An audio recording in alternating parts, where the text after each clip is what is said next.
Kingdom Hearts started out in 2002 as an ambitious crossover of Final Fantasy and Disney properties, aiming to blend a colorful and endearing cast of characters with Square Enix's brand of engaging storytelling and RPG mechanics. In the years since then, those ambitions have become progressively loftier, and the series has continued to grow and grow and grow. It has been 12 years since Kingdom Hearts 2, and though we have been patiently waiting for the story to be resolved with the conclusion to this grand and winding saga, Square Enix have continued to add to the series' narrative with spin-off entries and additional stories. We're now at a point where the end is clearly in sight, with the highly anticipated Kingdom Hearts 3's release looming large on the horizon. The excitement is palpable, and as we gear up for the final chapter in this saga, it seems like the perfect time to look back on everything that has happened in this franchise up until now. After all, few franchises have caused confusion in their fanbase with befuddling twists and turns the way Kingdom Hearts has. Making sense of its long and winding tale will be no easy task, and though we're going to do our best as we always do in our Story So Far videos, we'll be looking at your comments as well to make sure we haven't missed any major details or plot threads. If there's anything we do miss, however, let us know. Without any further ado, in chronological order, here is the entire story of Kingdom Hearts. Before we dive into the thick of things, it's important, as always, to talk about the lore and setup of the entire series a little bit, things that we will be calling back to throughout this recap. Kingdom Hearts, as you probably know, is a crossover of Disney properties with some Final Fantasy characters peppered in here and there, with all of this taking place in a universe where several largely distinct and varied worlds coexist, but are more or less completely separate from each other. The series uses this frame as a way to take players to different locations and to introduce different characters, with each of these worlds usually being based off of a single Disney property. And while it's a clever way of having so many different narrative and gameplay elements in a single experience without sacrificing coherence, within the Kingdom Hearts lore there is a narrative explanation for this as well. This is where the Keyblade War comes in, one of the most important events in the entire series. The story of the Keyblade War and the events leading up to it is told in Kingdom Hearts Key, which is technically the 8th installment in the franchise, but takes place over a century before all of the other Kingdom Hearts games, with its events chronicling how the world of the series that we're so familiar with came into being. Long ago, in a time that is known now as the Age of Fairy Tales, the world was a singular, cohesive whole, a world filled with light. Not literal light, the light of hearts. Not that there wasn't literal light.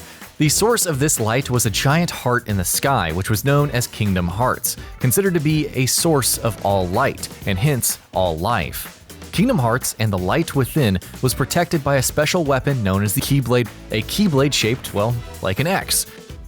But you know how it goes, where there is light, there is shadow. No heart in the world is devoid of sadness or darkness, and though the world was one of light, it was also one where darkness festered. The world was looked over and protected by a number of Keyblade Masters, elite soldiers and upholders of the law, all of whom served under the tutelage of Master of Masters. Each of these Keyblade Masters was in charge of a union, which were factions of sorts, and consisted of children and young apprentices under the tutelage of each of these Keyblade Masters. The Master of Masters, however, was a mysterious man with incredible powers, and one of his powers was being able to see into the future. Armed with his powers, he wrote a book that contained predictions. The predictions in this book foretold an oncoming war, one between light and darkness. This war, according to the book, would end with the darkness devouring the light and the eventual destruction of the world. The Master gave a copy to 5 of his apprentices, who collectively came to be known as the Foretellers, and soon he mysteriously vanished. The Foretellers, obviously enough, were shocked to learn about what the future had in store for them and their world, but were even further crippled when the Master disappeared. They had been wholly dependent on his wisdom for far too long, and without him, they were lost. To make sure that the predictions within the book did not come to pass, the Foretellers decided to rally the forces of light, to strengthen themselves, and to make sure that darkness does not prevail. Together, they fought against the forces of darkness, which were manifested as creatures known as the Heartless. The Heartless are beings that are born from the darkness in people's hearts, a manifestation of all things bad and evil, and as such, the Foretellers' primary enemies. In their attempts to offset the coming of darkness, the Foretellers actually ended up bringing it on themselves. Slowly but surely, each of the 5 Foretellers grew increasingly more mistrustful of each other. Mistrust led to antagonism, antagonism led to darkness, and this darkness was exactly what the book talked about. The 5 Foretellers, backed by each of their unions, fought against each other in a huge conflict known as the Keyblade War. Countless lives were lost, the Foretellers all died, and sure enough, darkness engulfed the land. With this aggressive growth of darkness, Kingdom Hearts was trapped in the deepest reaches of a realm of darkness. The Keyblade, meanwhile, was shattered into 20 pieces, 7 of which were pieces of light and 13 of darkness. But though the world was plunged into darkness, it managed to come through it, not perfectly, but at least to some extent. Through the light in the hearts of children of the world, because really, if there's light to be found anywhere, even in the aftermath of a devastating war, it's in a child's heart, the world's light was partially restored. But things didn't go exactly the way that they once were. The world was instead split into various separate individual worlds. These worlds, as you may have guessed, are the different realms we visit throughout the course of all of the Kingdom Hearts games that follow Key in the timeline. The story picks up again over a century later, by which time the events of the Keyblade War and the more or less literal breaking of the world have passed not into history, but legend. Few remain who know of the fateful events, and even fewer who believe them to be accurate, believing instead that they are mere pieces of fiction and fairy tales. As we pick up the story again, we shift our focus to 2 apprentice Keyblade masters in a place known as the Land of Departure, whose names are Xehanort and Ericus. The 2 young apprentices don't see eye to eye on all things, but both of them, after rigorous training, pass the exam known as the Mark of Mastery and become Keyblade Masters. Xehanort is a figure who, as any Kingdom Hearts fan would tell you, is incredibly important to the series' story and one of the most prominently featured figures across all 9 games, so far. He's one of the few remaining people who knows of the events that transpired during the Keyblade War. These events have always intrigued him, and his obsession with them is, in many ways, what gives rise to most of what happens in the following games. You see, he wants to free Kingdom Hearts from the perpetual darkness it is trapped in. Why exactly does he want to do that, though? He wants to do this to be able to recreate the world and recreate it in a manner that he sees fit. A world of balance, a world of light and darkness and equilibrium. To do so, to free Kingdom Hearts, he needs the Keyblade. The Keyblade, however, was shattered into 20 pieces during the events of the Keyblade War, as you might remember. Xehanort believes that it can be recreated if he can recreate the Keyblade War by pitting 2 forces, one of extreme light and dark, against each other. In the next game in the series' timeline, that being Birth by Sleep, this is what his plans basically boil down to. And what exactly does he do to put these plans in motion? The first thing he does is recruit a young man named Ventus, taking him under his wing. By the time Birth by Sleep's proper story kicks off, Xehanort has become an old man. His body is failing, and he decides that he will use Ventus as a vessel for his own heart, to replace his old and ailing body. He soon realizes, however, that it won't be possible. Why? Well, because Ventus, as it turns out, is too pure of heart. So pure, in fact, that there is no room in him for Xehanort's dark heart. He then decides to make use of Ventus in other ways. Since, according to his plan, he needs to put 2 equally great forces of light and darkness against each other to recreate the Keyblade War, he extracts the little darkness that does exist in Ventus's heart and uses it to create an entirely new being. A being born purely of darkness, known as Vanitas, who goes on to become one of Xehanort's top soldiers.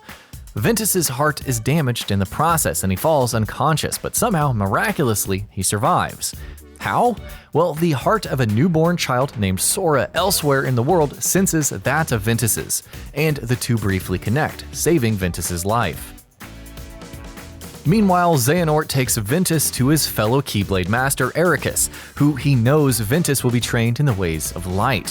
When Xehanort does bring Ventus to Ericus, he runs into 2 more young apprentices of his colleague, Aqua and Terra, both of whom are apprentices of Master Ericus, who, by the way, is as staunchly a defender of light as Xehanort is a purveyor of dark. As soon as Xehanort sees Terra, he senses a tinge of darkness in his heart and immediately realizes the young boy's incredible potential for greatness. Xehanort decides that it will be Terra, after all, and not Ventus, that he will use as a vessel for himself, but not just yet. All of this is really set up for Birth by Sleep. By the time Birth by Sleep begins, Ventus, Terra, and Aqua have all three been in training under Master Ericus for several years, and Aqua and Terra, in fact, are almost finished with their training. The two take the test known as the Mark of Mastery, but through Xehanort's manipulations, it comes to pass that Terra fails, while Aqua passes and becomes a Keyblade Master. Terra, who, along with Aqua, has had a lifelong dream of one day becoming a Keyblade Master, and is obviously none too pleased about this failure, and as a result, the darkness in his heart grows ever so slightly. Soon after, things of much larger score quickly escalate. Master Xehanort mysteriously disappears without a trace, and dark monsters of unknown origins called the Unversed begin surfacing and attacking various other worlds. Master Ericus sends Terra into the worlds to investigate, to fight back against the Unversed, and to relocate and bring back Master Xehanort. At the same time, Ventus is tricked and manipulated by Vanitas, whose true origins are unknown to mostly everyone at this point, into following Terra. Predictably enough, Ventus falls for this, and against the wishes of Ericus, ventures forth to stand by Terra's side. Meanwhile, Ericus is afraid of the growing darkness in Terra's heart. He tasks Aqua, the newest Keyblade Master, with following Terra and Ventus, and commands her to make sure that Terra doesn't succumb to the darkness within him, and that Ventus is brought back safe and sound to the land of departure. And so it happens that Ventus, Terra, and Aqua, the three main protagonists of Birth by Sleep, all set out on a journey that starts out deceptively small, but devolves into conflicts and events far greater than they all could have imagined.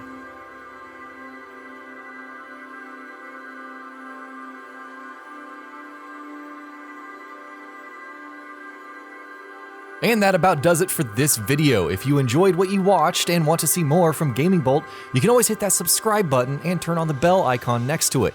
That way you will never miss any of our videos.